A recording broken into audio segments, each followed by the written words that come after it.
Hi, everyone. Welcome. My name is Dr. Michele Burklund. I'm the Chief Science Officer here at Puriya. And every week on Fridays at 10 a.m. Pacific Standard Time, we have our regular question and answer session. So my role, besides formulating new products, doing a lot of the education, research, is to be here with you and to answer your questions. So if you're new and you're joining in, every week we focus on a specific condition. So it can be different skin conditions, it can be arthritis, it can be joint pain, so many different things, but we choose each condition. So if you're interested in this topic, you can join in. So if you are watching, feel free to let me know where you are watching from, anywhere in the world. Say hello and let me know if you have any questions.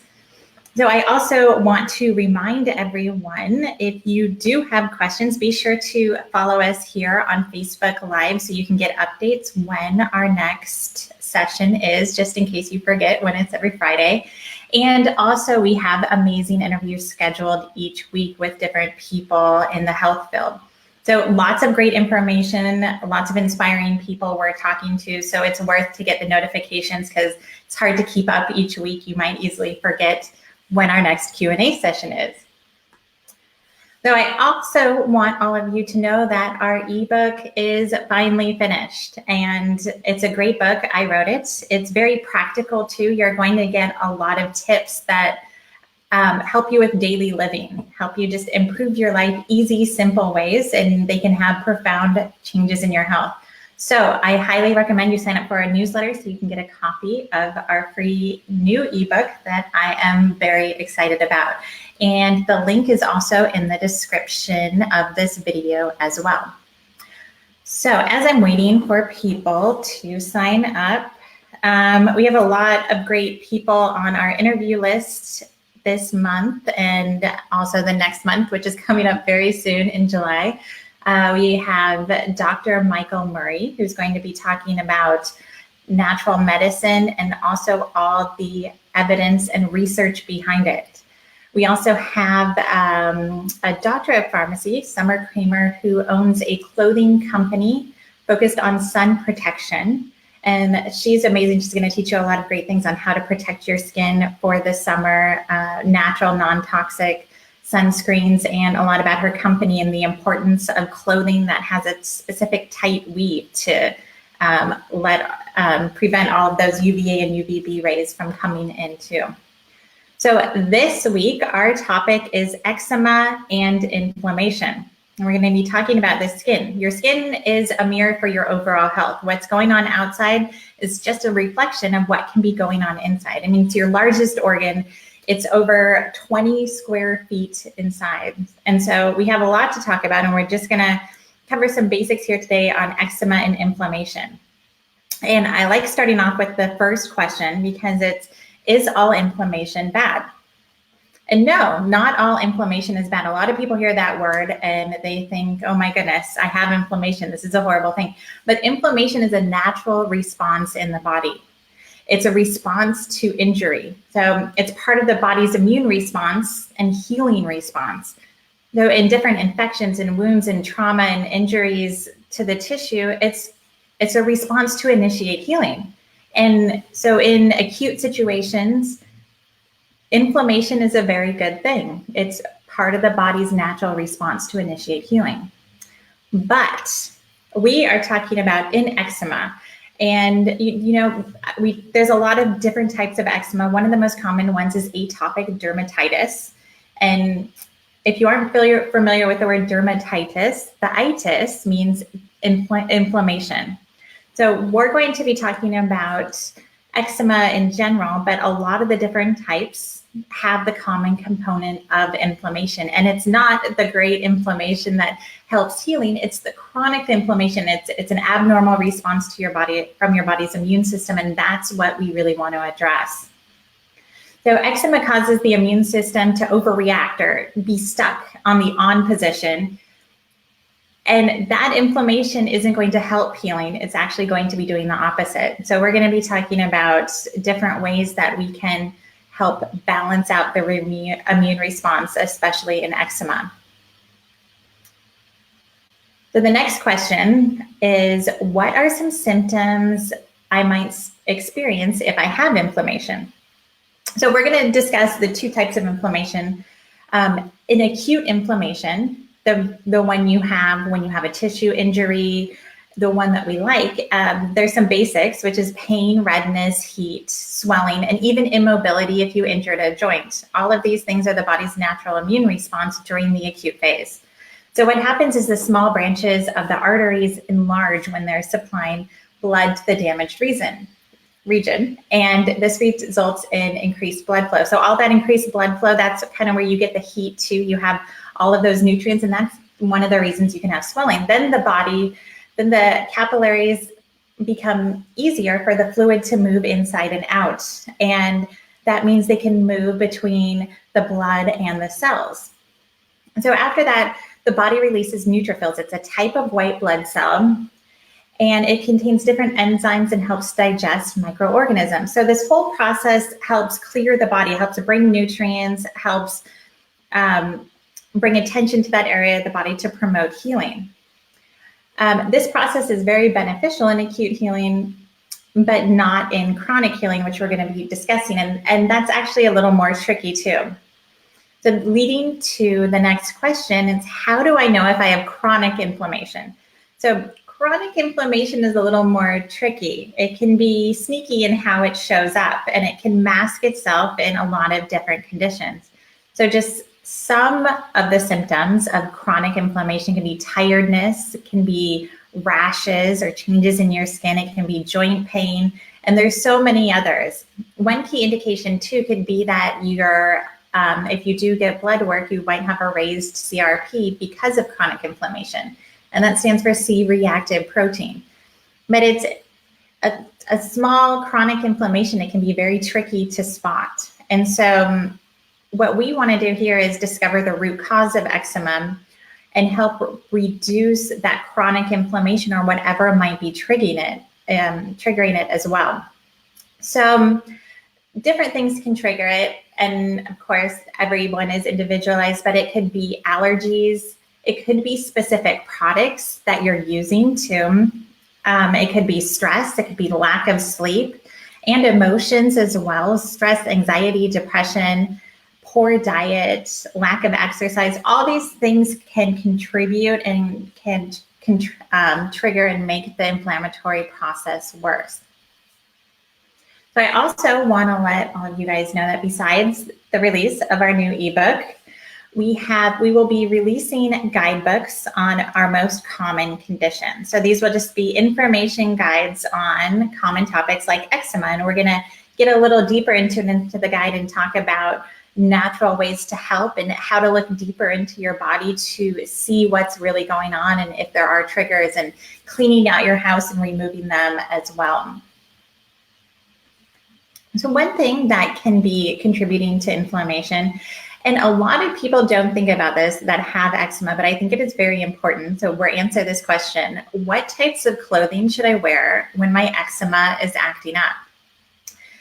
And this is what I thought was really interesting. I was reading this journal article the other day, and the yearly production of synthetic clothing fibers made out of plastics in 1950 was 1.2 million, okay? And then today, it's over 50 million tons of synthetic fibers for clothing are produced yearly. So this is a huge change in what we were used to wearing: natural, breathable fabrics to cheaper, faster made plastic fibers that don't allow your skin to breathe. And on top of that, they're made of toxic chemicals and plastic. So I think it's very important to think about the type of clothing you're wearing, as well as what you're putting on your skin too. So what are natural fibers? We have cotton, linen, silk, there's bamboo, there's hemp, there's wool, but wool can be itchy. So I would stick more to the cotton side, things that come straight from nature. That's what I want you to focus on for different clothes that help with your eczema, because your skin needs to breathe. So when you are shopping for clothing, ideally look for something that's 100% cotton or 100% of some sort of natural fiber instead of mixed with different synthetic elements, because that could be triggering and making your eczema worse. Okay, next question. What are some common treatments for skin inflammation? Well, the most common one for people with eczema is topical corticosteroid cream. And this can be very helpful too. It will drop the inflammation and it can help with the symptoms. Now, the issue with this is the long-term side effects. And this is where thinning of the skin comes in. When you put on topical corticosteroid cream for a long period of time, it can actually thin your skin. And then having thinner skin can create more side effects, right? So that's one of the most common treatments. And our goal here at Puriya is to find other ways, natural ways to not only get to the root cause and find the trigger, but also help reduce your inflammation from the inside out. Interestingly, one of the best ways to help with skin inflammation when you have eczema is hydration. So in the Journal of Allergy and Clinical Immunology, they discovered that moisturizing the skin helps protect the skin barrier and consequently decrease the inflammatory response. So both of those things are disrupted when you have eczema. The skin barrier is disrupted. It can be, your skin can be itchy and red, and then the inflammatory response increases the itching and the cycle goes on. So hydration is actually a very powerful way to prevent inflammation and finding the root cause, of course. So the mother of all creams is what we use here at Puriya for different conditions that are related to inflammation, itching, uncomfortable skin. And so we formulated the product with moisturizing and nourishing oils. Hydration was a key foundation for us when we were developing it. And we incorporated jojoba oil, carrot seed oil, avocado oil, and amaranth oil. And then nourishing botanicals like aloe and rosemary, as well as vitamin C to help support the skin structure, and also vitamin E for the soothing effect. So all these different things we decided to formulate help in a different way to soothe the skin, and also hydration, because we understand how important that is for eczema and prevention as well. So of course, if you are joining in at any time, let me know where you are joining in from. And for those of you who are watching right now, we are talking about skin inflammation and eczema.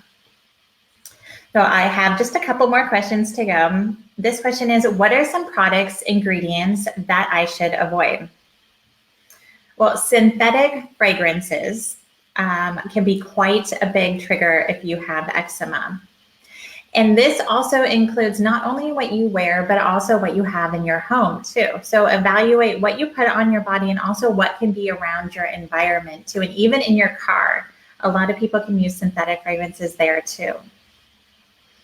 And I thought this was interesting in a recent published article. Did you know that people who have eczema have a 10% chance of reaction, a 10% chance of higher reaction than a 1 to 4% chance of the general public? So the sensitivities and the allergies are actually quite a bit higher for people who suffer from eczema. So it's important to make sure that there are no triggers in your environment.